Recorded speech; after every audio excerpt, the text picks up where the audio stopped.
For the first time in Frog Week history, Woods and Forests Media has its very first episode. You are looking live at the stars from the show Wild Vivariums. Some of these animals look very familiar, like Esperanza and Melania, the eastern gray tree frogs. If you followed Frog Week last year, Esperanza was the highlight episode of Frog Week 2023 with the eastern gray tree frogs. And if you followed Woods and Forests Media since 2015, you would know, as of late, the Gray Army, my eastern gray tree frogs, have been some of the stars and most notorious parts of the YouTube channel and the media brand. In the state of Pennsylvania, there's a white list of reptiles and amphibians that are native that are legal to own. You can own one of each of these species with a fishing license. So in order to keep the Gray Army or any of the American toads in higher quantities than one, you have to get something special like an educational herp permit that allows you to keep more than one of different species of amphibian and reptile like this permit allows me to do. So because I have that permit, it also gave me more inspiration while I keep these animals at home to also want to give back and focus on the conservation in the wild. So while Esperanza comes from this population, it didn't mean we were going to abandon them and forget about them. So now I could come back with PA Woods and Forests and we could start focusing on the conservation of this habitat. As I said in the Eastern Gray Tree Frog episode earlier in Frog Week, we're here to finally talk about the second part to Population 1, these Eastern Gray Tree Frogs. If you remember, I said their population is in more jeopardy than ever before. What we were able to do, at least for the short term, is get permission from the landowner to block off this breeding ground where all of the gray tree frogs and American toads were calling on those few nights we recorded. This is one of the most monumental, successful points in Frog Week history.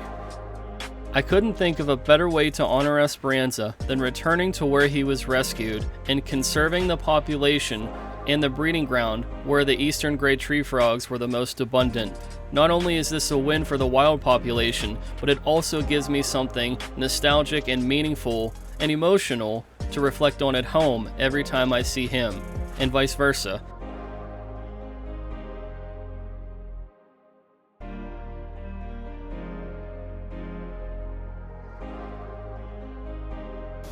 I've never seen this behavior before in eastern gray tree frogs, whether that be in the wild or in captivity. I can only assume because it's feeding day that Melania was wrestling Esperanza out of the way so that way she could be first on the log to get crickets and roaches and everything else. Melania's giving him a hug, but Melania's the female and he's the male. I don't understand what we're doing here. I've never seen a female hug a male before. Every so often, Esperanza graces us with his beautiful singing voice. Take a listen.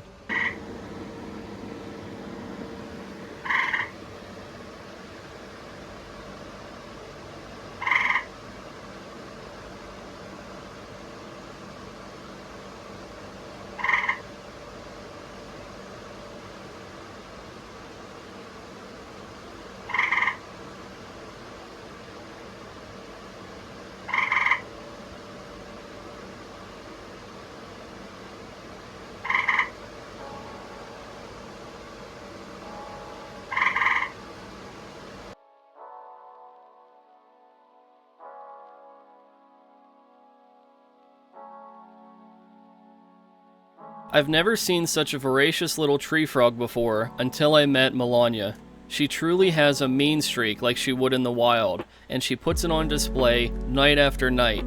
It's not uncommon to see Melania do some incredible acrobatic activity inside the enclosure. She's used to this. She loves to be hand-fed, and she knows what it means when it's feeding time and she sees my fingers.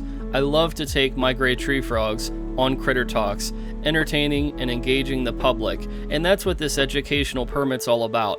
Not just YouTube, but giving people the chance to see these animals up close and personal. So take a look at the Critter Talks throughout this year's Frog Week season. So it's Aaron Capoli out of IUP. Thank you, Aaron, for coming tonight. Thank you for having me. You're quite welcome. Another way that I can get data is with a drone. I'm also a Part 107 drone pilot, which means that I legally have the ability to fly in the United States, one of these. So we're going to talk about these guys. Normally I'll bring different creatures. I have carnivorous plants and millipedes and snails, but today with the tadpoles coming to you guys, I thought it was more so all about frogs and toads. So I wanted to focus on them for today's presentation. As I said, over the course of being here, we also go and rescue animals on the road, and we move them either to wildlife sanctuaries, like there's rehabilitators in the state that will pull frogs and toads in and they'll treat them and send them back out, or if they're wounded they'll take them in as ambassador animals like my animals are here, or they'll put them down because they're just in such bad shape. But anyway, over the course of this year, we've already saved around 60 animals off the road. So we've done a lot of really impressive work.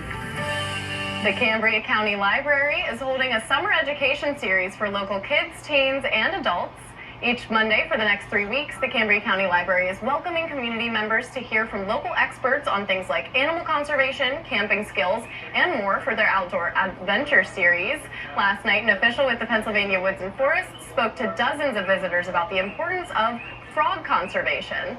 Leaders with the library say the education series was inspired by their new community learning garden, which encourages community members to learn about plants and insects up close. Hi everyone. I'm happy to report that Erin from the PA Forest and Woods and Forest is able to adopt our female American toad. From what I understand, she'll be going to a very happy and healthy home. And so here at Penn West, we are very fortunate that she's now going to this new place. Special shout out to Penn West and Chris Urban, the chief biologist of non-game species in the state of Pennsylvania, for making this happen. Penn West just lost their herpetologist, and they were looking to relocate many amphibians and reptiles. I worked with Chris to get this toad and give it a new home. And what you're looking at is the future for Woods and Forests media. Junior's going to be a major contributor in a short period of time. I can't wait to share the story on how incredible this little toad is. He's important, but also head starting their offspring I think is very important. Does anybody know what I mean when I say head starting? It's kind of like what you do with the catfish, where you're growing them here, and then whenever they get to a certain size, you guys release them out at Lake Somerset or wherever you're taking them to. So the goal is that we have the state limit of 15 tadpoles, and hopefully you guys will get the chance to watch them grow up and become little toadlets. And once they get to that age, I'll come back and we'll release them into the wild where they once were. And the hope is that they're able to survive one of the most difficult times of their lives.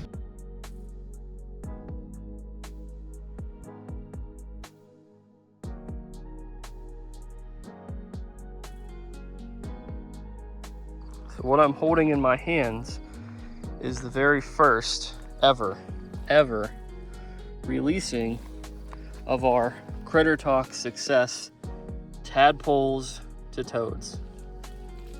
There we go. Okay, so they're not in a hurry to get out, right? You can clearly see that, but it's time to go, guys.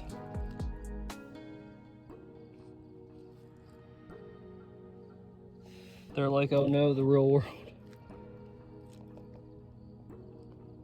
This is beautiful. This is one of the, I think, greatest moments for our nonprofit, because we relied on the public to raise these tadpoles that were rescued. And now look at all these little baby toads. It's a beautiful night to be out here to do this. I think they're kind of shocked, to be honest with you. Oh no, you can't. You're not allowed. You still have a tail. The first one just came out on land.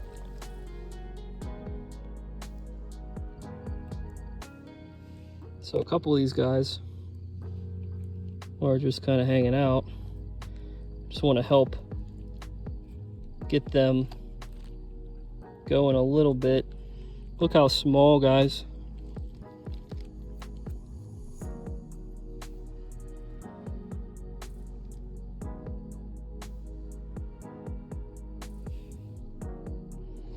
Can you believe that this is what Ace and Ananias and Baldwin and Wellsboro and Pius, what these guys all looked like? As we celebrate life for those baby toads, I also wanted to celebrate and mourn the life of Navi, the female American toad, who was a pillar for the Wild Vivarium show. Navi sadly this past fall had passed away.